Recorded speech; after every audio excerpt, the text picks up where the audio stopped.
Ladies and gentlemen of the Afro Nation, welcome to the This Is Not a Podcast, a podcast where we're talking with Afro X. Now, those of you who aren't in the know of Afro X, what are you doing on the Afro X channel? And if you're here, you might as well subscribe, right? So reach down, dig down deep, guys, find that subscribe button, hit that subscribe button. While you're at it, you might as well hit that like button. Hit that like button.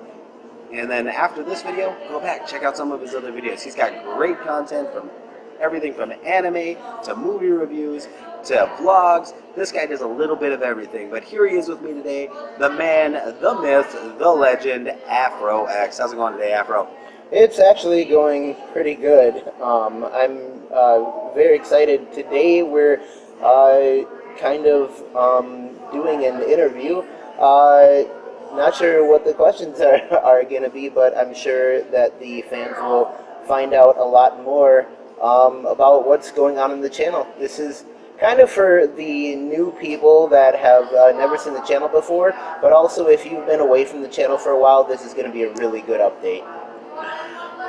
Yep, that's how we do here. We kind of fly by the seat of our pants. So don't worry, guys. I will try to be as gentle with the Afro, the man himself, as much as I can with these questions. Nothing too hard-hitting, but I'm not going to take the kid gloves off totally. We're gonna get down to the meat and potatoes of what makes the Afro X channel tick. Now, I have noticed a transition in the last few months. I think that you've really hit the anime hard. You've really been going down that road of anime. Is that something we can expect from in the future? Because I've also noticed some brand new music. Are we going to have a music and anime channel? Are we going to have a purely anime channel? Or what type of content are we looking at creating in 2019 here? Well, pretty much what I am working on right now is I'm doing a grand social experiment.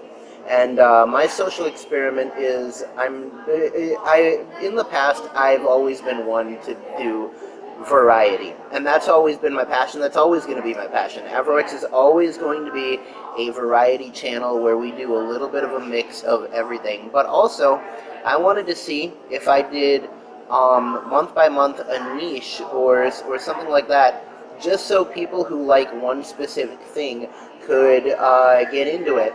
For example, 2 months ago, back in March, we started off with the live stream month, where I did 4 or 5 live streams. March was a weird month for the calendar, but I did 5 live streams. And then in April, we went to Music Month, where I actually did 3 music-related things, and then Avengers Endgame came out, and that kind of threw everything in a tizzy. But this month is straight up anime month, and just looking at it, so this past week I did anime voice impressions, and that was really fun. This week we're doing a That's Flippin' OP, and then for the first time we're doing an interesting thing with Anime Origins, where I am splitting it. I'm talking about all the anime in 1 week with a new segment called Anime Legends, and then in the last week I'm doing Anime Origins, where I talk about where everything came from.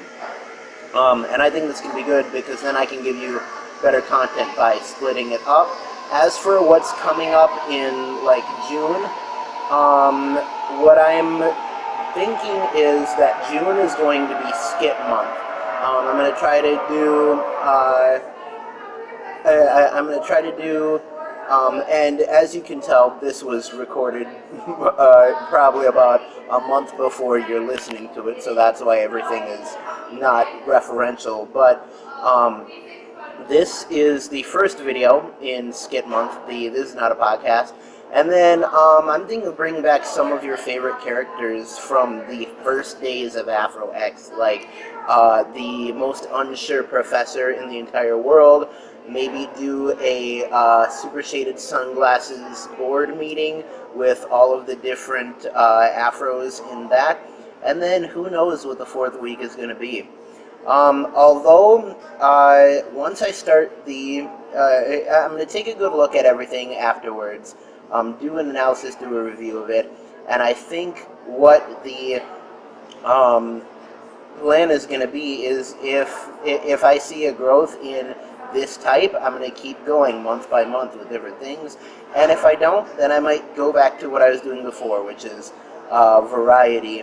But definitely going to take a look into what people are liking. What's your favorite kind of content to create for the channel? That's really hard, specifically because I like so many things that I do. But if I had to pick one specific thing, it's kind of gotten outsourced to Epic Games and Game Bros. But I love making AMVs, making or changing up video games and stuff like that. It is the most fun thing in the world to take somebody else's world and tweak it to your own design. I hear you. What in terms of skits? What types of skits are you? What's the one skit that you'd like to make that just has always seemed outside of reach?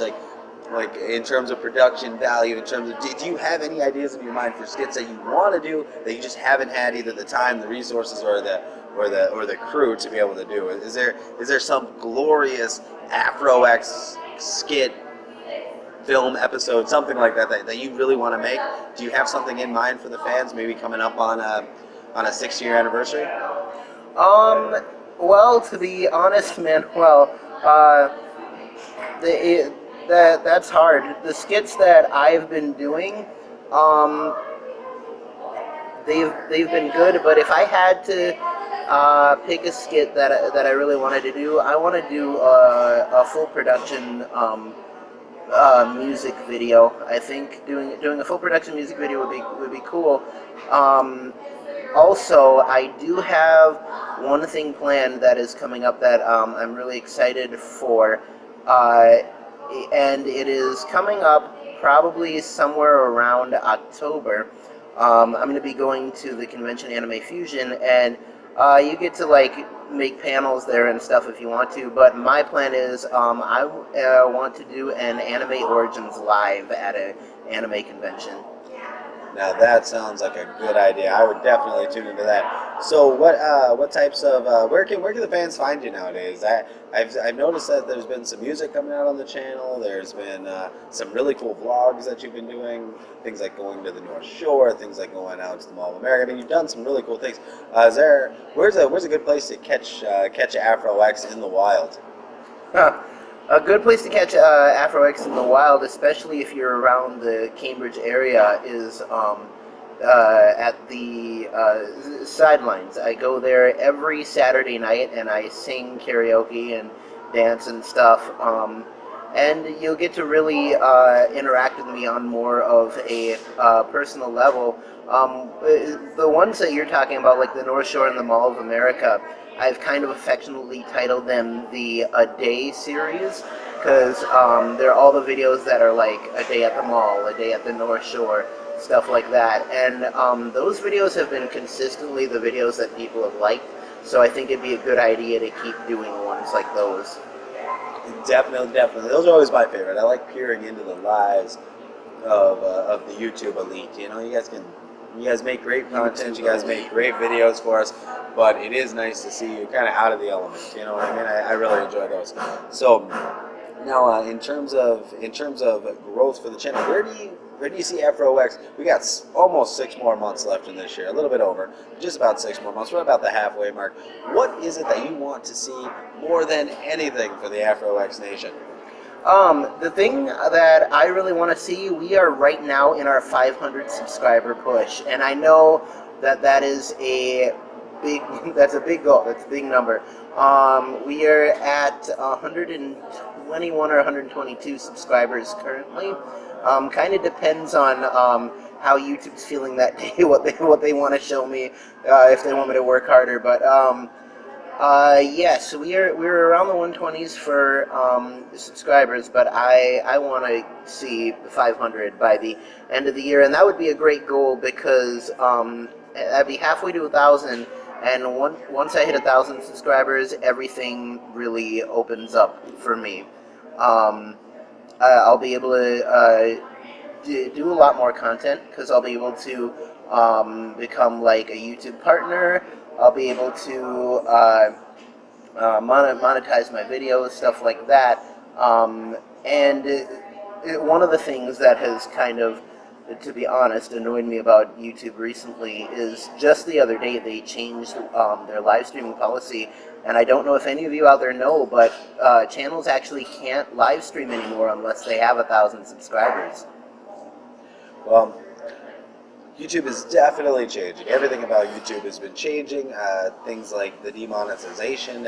If you curse within the first, not that you're a cursing channel, but if you do within the first 30 seconds of your video, you will automatically be demonetized and delisted.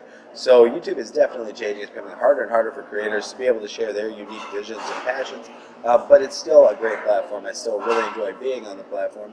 As a previous YouTube partner myself, I know that there's a lot of opportunity for you once you get to that 1,000 marks. I'd love to see us get there with the AfroX channel. Manuel, I just wanted to make a bit of a clarification really quick. I said that you can't live stream unless you hit 1,000. That's actually incorrect. You can't live stream on mobile devices until you hit 1,000. You can still live stream through your webcam and stuff like that, but not on mobile devices. Yep. Now, in terms of functionality with YouTube, what are some things you wish YouTube had that you would love to see happen with the Afro Nation? Are there tools and things that you'd like to be able to do as a smaller YouTuber, that maybe aren't part of the platform or are part of the platform but are behind some sort of subscriber wall? The thing is that it's really hard with some of the stuff that they keep under locks with the subscriber wall. Especially because, like, I feel like we're getting to a point where smaller YouTube channels will have to be turning to stuff like Patreon and services like that just to be able to create more content. And it seems like more and more of a struggle. Although, and I think you guys saw in one of my videos, I kind of cracked down really hard on gaming channels, because gaming channels, and hate me if you want, but gaming channels are so easy to run. You could run a gaming channel and within a month get 5,000 subscribers by just doing the same thing on repeat. And I don't want to call them talentless, but they're playing video games for a living. But I mean, for the other YouTubers who are putting the effort into it, week after week they're editing their videos, they're making sure everything is in order. It's really hard to not be able to make a living doing what you love. And honestly, to answer your question, Manuel, if I wanted anything to change, I'd just say maybe have a program where, like, rising stars on YouTube could get recognized. One of the things I've been working on, hasn't really come into the works yet, is making a YouTube rewind for smaller YouTube channels, which I think could get a lot of spread out to the media. And also, YouTube recently came out with their new YouTube Studio for the YouTube creators, and honestly, I like the original, the classic YouTube Creator Studio much better, just because I know where everything is on there. If I want to get an end card, I can get an end card. If I want to put a custom thumbnail on it, I can put a custom thumbnail on it. And the new Creator Studio is kind of confusing and difficult to use. It's not user-friendly. My issue with the new Creator Studio is that there are certain things that I really, really like about using it. But like you said, end cards, there's a lot of times I'll switch over to Classic just to change end cards. Exactly. Because sometimes it just won't let me move the scrubber back to where I want it in the video, because I pre-record a 20-second end card. Yeah. And then it wants to start the end card in the new Creator Studio like 15 seconds towards the end. Well, I'm not going to sit there with some strange template with squares waiting for my stuff to appear. Right. You know what I mean? I want to be able to move that back. So there are some definite frustrations. Hopefully they're getting it out. We're still in beta. There's still some opportunity for them to continue to to correct it. I'm hoping YouTube, you guys can correct it. Really quick, I just wanted to make a point about steps I've been taking to improve my videos and stuff, and the end card is really a big part of that. One of the things in the past year that I've really started to work on is actually making those really crucial 20-second clips at the end of the video so that you can put the end card in there. The difficult thing is that those big blocks of like where the videos go and stuff always get in the way of the content you're trying to show. So I'm kind of forced to make stuff that people don't have to be specifically interested in the background of that 20-second clip, which is difficult, but coming to the realization that the point of that clip is to sell your next video or sell your other videos and things like that. Other ways I've been improving is, I'm always improving in editing. On my software, I'm able to save things that people have seen before, so if anyone wants to request a video that makes anime look more realistic, I can go bam, I have a preset for that. So yeah, editing has gotten a lot better. I got the Blue Yeti microphone. I'm actually in the process right now of getting a new camera and a green screen because I want to be doing more green screen in my videos. Now, yeah, in terms of the end cards, I think one of the things that we've done on my channel that's been helpful is we'll pre-record small skits that will play for those 20 seconds where we are cognizant of where we're going to put those little clips and subscribe buttons and things like that. And that's helped. The thing is, I feel like when you watch someone's playlist and they have the same end card recycled 10 times, right, it starts to get a big rating. So I definitely get what you mean, trying to balance the creativity of selling the next video, trying to put something unique for the viewer that's visually pleasing, but at the same time trying to make sure that that 20 seconds doesn't become something that's holding up a video because you're waiting to record a new end card. So totally get those concerns. Now, in terms of green screen and things like that, do you think do you see yourself? Do you enjoy, I should say, videos where people are noticeably green screen, or do you like the green screen effects to be used more subtly? Because I think of people like Valiant Comics, they'll talk about their entire set is just a green screen. They're not in real space. They're then you look Tosh point owing it. Yeah, and then you look at somebody like NerdSync where he's in a room and you can tell he's in a room that's been nerded out. How much green screen do you see the Afro X channel using it, and where do you think you'll be using it? I think that the green screen that the Afro X channel is going to be using is going to be minimal, and I think I'm just going to be using it for specific clips, or if I want to put a backdrop behind a piano I'm playing or something like that. But mostly, my dream for a green screen is to have a kind of portable setup where I can take the green screen outside in the sunshine, because Lord, everybody knows that sunlight is the best lighting for videos in the world. But I want to have a thing where I can take the green screen outside and just be able to use it with pure sunlight, set it up on a stand and stuff. Yeah, that's kind of my vision for it.